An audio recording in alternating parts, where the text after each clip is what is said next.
siapa memberi sumbangan terbesar dalam keanekaragaman hayati dari Indonesia ini? Yaitu Papua. Papua memberi sumber alam hayati 50% dari keanekaragaman di seluruh tanah air kita. Sehingga peranan Papua di dalam keberlanjutan sumber alam hayati sangat besar, tidak hanya untuk Indonesia, tapi untuk dunia pada umumnya. Tentu menjadi masalah, apakah dengan melestarikan sumber alam hayati, bisakah Papua maju? Jawabnya ya. Oleh karena kita melestarikan keanekaragaman hayati itu tidak menurut pola pembangunan lama yang tertuju pada eksploitasi sumber daya alam, menebang hutan, menghancurkan ikan, mengebom ikan, dan sebagainya. Pulau Jawa, pulau Indonesia lainnya telah menunjukkan ciri-ciri bahwa alam yang rusak merugikan penduduk itu sendiri. Setiap tahun Jawa menghadapi banjir, setiap tahun Jawa menghadapi kekurangan air minum. Karena itu, Papua memberi kita kesempatan untuk menempuh pola pembangunan yang lain, yang tidak lagi bersifat eksploitatif terhadap sumber daya alam. Itu berarti bahwa kita perlu mencari rumusan pola pembangunan baru, pola pembangunan berkelanjutan dengan menganekaragamkan sumber alam hayati. Dalam hubungan itulah International Biodiversity Conference on Sustainable Development menjadi sangat penting. Ini bukan pertemuan yang rame-rame berkumpul berbagai orang-orang. Tidak. Ini ada kesempatan menghimpun para ahli-ahli, cendekiawan, akademisi, dan pejabat-pejabat pemerintah dan masyarakat sipil, the civil society, untuk bersama merintis konsep baru pembangunan berlanjut. Bagaimana memungkinkan pembangunan yang memerlukan sumber daya alam tanpa mengeksploitasi, menghancurkan sumber daya alam tadi. Bagaimana sumber alam itu bisa diperkaya dan hasil perkayaan sumber alam itu menghasilkan pembangunan berkelanjutan tadi.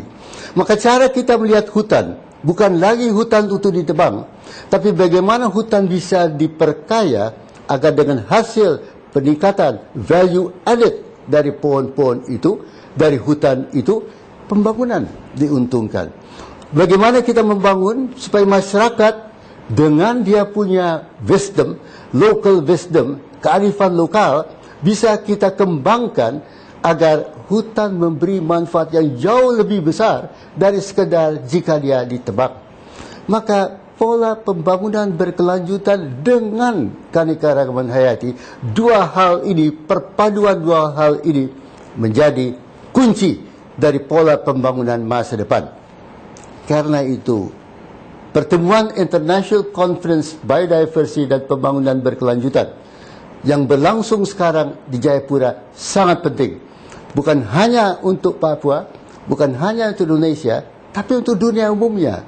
Kita harus membuktikan ada model lain dari pembangunan.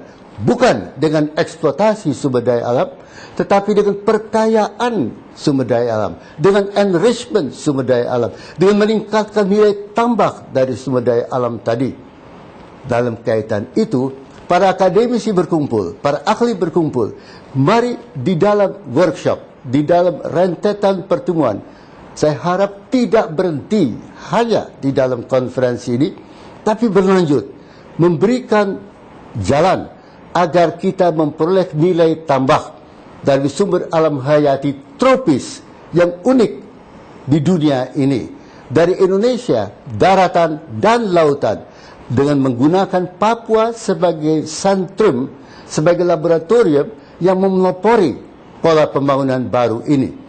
Sehingga saya betul-betul mengharap bahwa dari Papua, dari konferensi ini, dipekikkan satu pola pembangunan baru, menunjukkan arah pada dunia. Ya, ada cara baru membangun tanpa merusak lingkungan, tanpa merusak sumber alam hayati. Ada pola pembangunan berkelanjutan dengan keanekaragaman hayati. Ahli-ahli, akademisi, pejabat, masyarakat sipil berkesempatan sekarang membuktikan itu mungkin. Maka setelah konferensi ini, saya harap tidak berhenti di konferensi ini saja. Kita teruskan penelaahan, kajian, diskusi untuk menemukan rumusan, formula, model yang penting agar masyarakat Papua dan masyarakat Indonesia pada umumnya bahwa ini bukan hanya ngobrol, bukan hanya sloganisme, tetapi hasil dari ilmu, pengetahuan, sains dan teknologi membuktikan bahwa keanekaragaman hayati bisa menunjang pola pembangunan berkelanjutan. Dari sini kita mulai, dilanjutkan oleh berbagai workshop, oleh tulisan, oleh kajian, oleh diskusi, dipelopori oleh para pemerintahan daerah, ditopang oleh masyarakat sipil. Saya harap konferensi ini bisa membawa trase baru, jalan baru dari kesejahteraan rakyat dan alam dalam pembangunan berkelanjutan dengan keanekaragaman hayati. Selamat bekerja, semoga Tuhan beserta saudara. Terima kasih.